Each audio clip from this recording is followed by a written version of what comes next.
Olá pessoal, direito civil dos contratos em geral da evicção. E vamos ficar aqui nesse vídeo do 447 até o 457. Comentários baseados no livro de Maria Helena Diniz, Novo Código Civil Comentado. O 447 diz os contratos onerosos. Nos contratos onerosos, o alienante responde pela evicção. Subsiste essa garantia ainda que a aquisição se tenha realizado em asta pública. O que é evicção? A evicção é a perda ou desapossamento da coisa por causa jurídica determinante e pré-existente à alienação, reconhecida por decisão judicial em favor de outrem, que é o verdadeiro detentor do direito sobre o bem. O bem foi vendido por quem não tinha o direito de fazê-lo. E logo em seguida, quem tem o direito sobre o bem reclama a posse dele. É o mesmo que acontece com os vícios redibitórios, a proteção ao adquirente. Só que nos vícios redibitórios fala-se de defeito de qualidade e na evicção em defeito jurídico relativo ao negócio celebrado.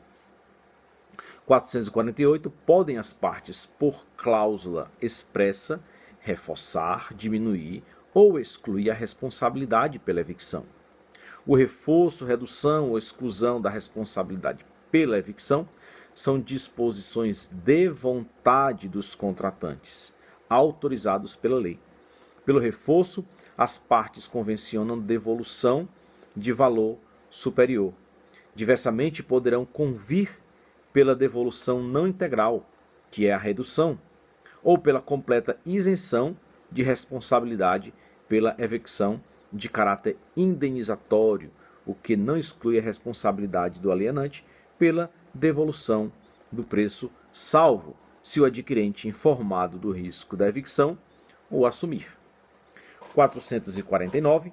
Não obstante a cláusula que exclui a garantia contra a evicção, se esta se der, tem direito o evicto a receber o preço que pagou pela coisa evicta, se não soube do risco da evicção ou dele informado não o assumiu.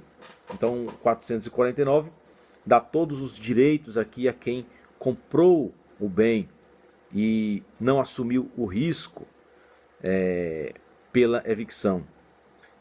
Dele foi informado e não assumiu ou não soube do risco da evicção.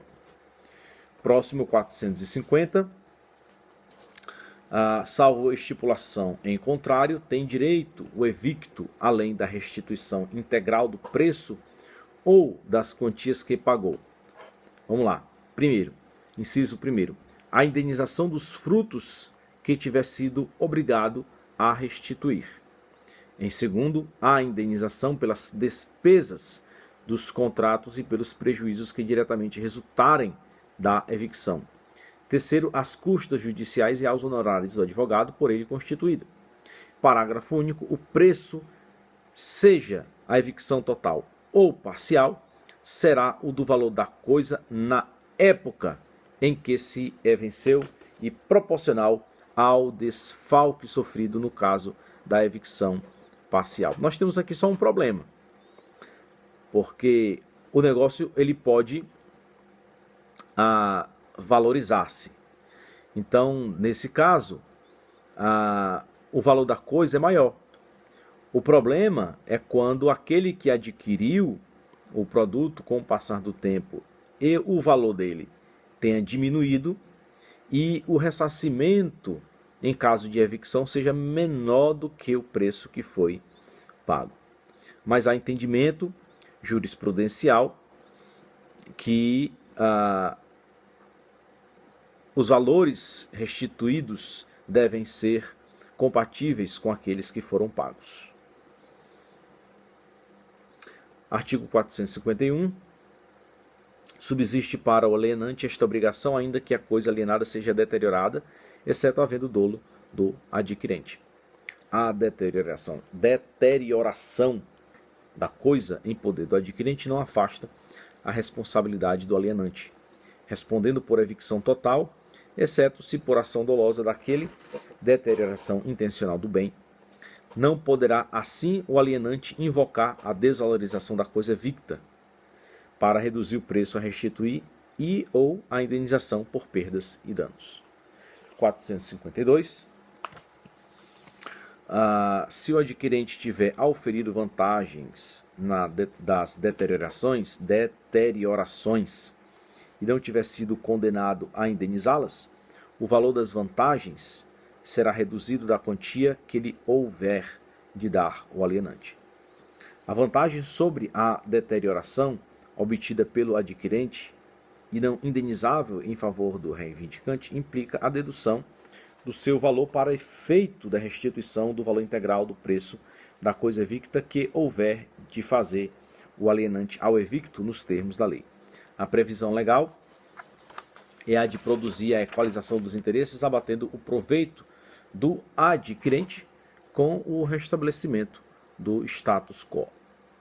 Artigo 453. As benfeitorias necessárias ou úteis, não abandonadas ao que sofreu evicção, serão pagas pelo alienante. O dispositivo tem compatibilidade com o artigo 1219 do Código Civil. Ao evicto como possuidor de boa-fé, é assegurado o direito à indenização pelas benfeitorias necessárias e úteis.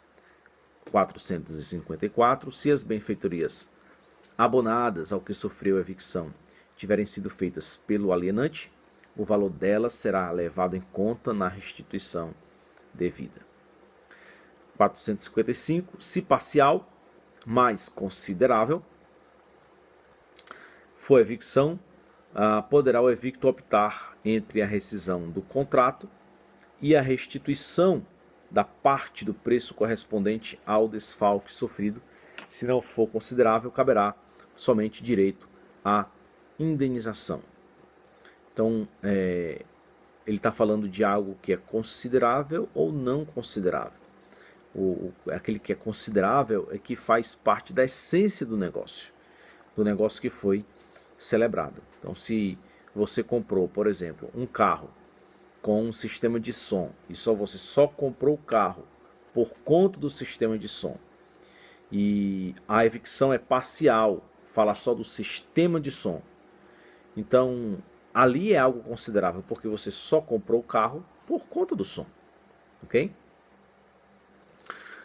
O 456 foi revogado e o 457 diz: não pode o adquirente demandar pela evicção se sabia que a coisa era alheia ou litigiosa. Então aqui ele agiu de má fé, é como se ele tivesse assumido os riscos da evicção. Então nesse caso ele perde o bem como se tivesse de fato assumido os riscos da evicção.